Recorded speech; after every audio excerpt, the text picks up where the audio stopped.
দেখুন এই খালটা কিন্তু খুব ছোট ছিল, মানে ছোট হয়ে গেছিলো। যার যার মালিক নিজ নিজ জায়গায় যে মাটিগুলো দেওয়া হয়েছে, জিসিবি দিয়ে মাটি দেওয়া হয়েছে, ওপারেও আছে এপারেও আছে, অনেকটা বড় হয়ে গেছে। তো দেখুন এখানে কিন্তু নিজ নিজ মালিক নানান রকম চাষ করেছেন। এগুলো এখানে হয়েছে হলুদের চাষ, এগুলো হলুদ গাছ। অনেক ছাগল ছানাও ঘুরছে এখানে, কিন্তু ওল আছে আর কচু কচু আছে।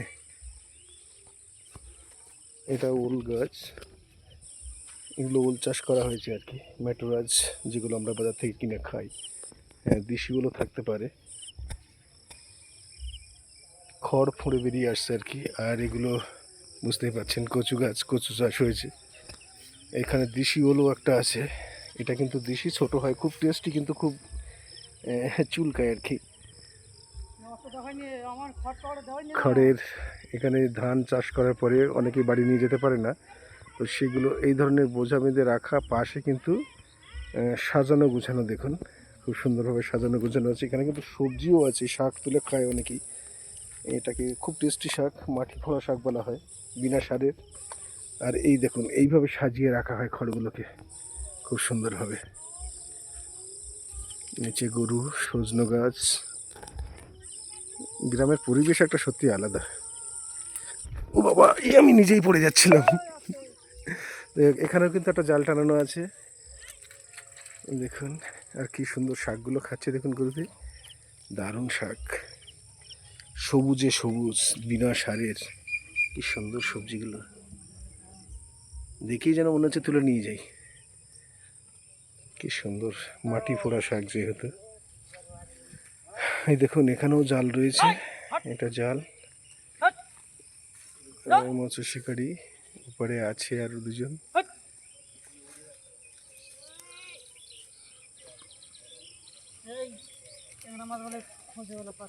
খুব সুন্দর কালো গরু।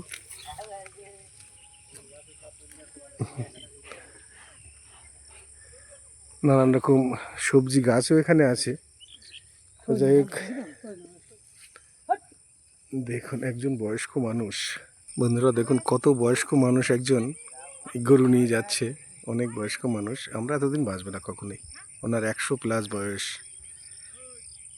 আর মাঠে দেখুন গরু আর গরু, ভর্তি গরু। গ্রাম বাংলার এই একটা দৃশ্য, সবুজে সবুজ, মাঠের পর মাঠ। আর গ্রামের মানুষ সবাই গরু নিয়ে আসছে। মেঘলা আকাশের জন্য ছবিটা কালো কালো লাগছে। যাই হোক, দেখুন শুধু মাঠ আর মাঠ, মাঠ আর মাঠ। প্রচুর গরুও আছে, নিজ নিজ বাড়ি গরু সব নিয়ে আসছে, গরু ছাগল পোষা যাদের আছে। তার সঙ্গে দেখুন এই খাল রয়েছে, চারিদিকে খাল, কিন্তু শুধু এটার না, এই দেখুন এটাও খাল, বড় বড় ঝিল। তারপরেও দেখুন একটা চোখে দেখা যাচ্ছে, দুই দিকে বাঁধ দিয়ে দিয়েছে সরকারিভাবে। আর সব এগুলো খাল, এগুলো অনেক দূরে আছে অনেকটা, দেখছেন দুই দিকে। গ্রাম্য পরিবেশ সুন্দরবনের অসাধারণ। তার পাশে কিছু জায়গায় একজন ইউক্যালিপটাস গাছ লাগিয়ে রেখেছেন, বেশ কিছু ইউক্যালিপটাস গাছ দেখতে পাচ্ছি। আর এই ঠাকুমাটা দেখুন মাজা নিচু হয়ে গেছে, একদম ব্যান্ড হয়ে গেছে, কিন্তু তবু এখনো তাকাত আছে, শরীরে শক্তি আছে। আগেকার মানুষ। কি ঠাকুমা, গরু নিয়ে আসছো? খুব ভালো লাগলো, দেখুন গরু সব মাঠে লাইন দিয়ে আসছে, সব গরু লাইন দিয়ে আসছে। একটা ষণ্ড মানে ষাঁড়।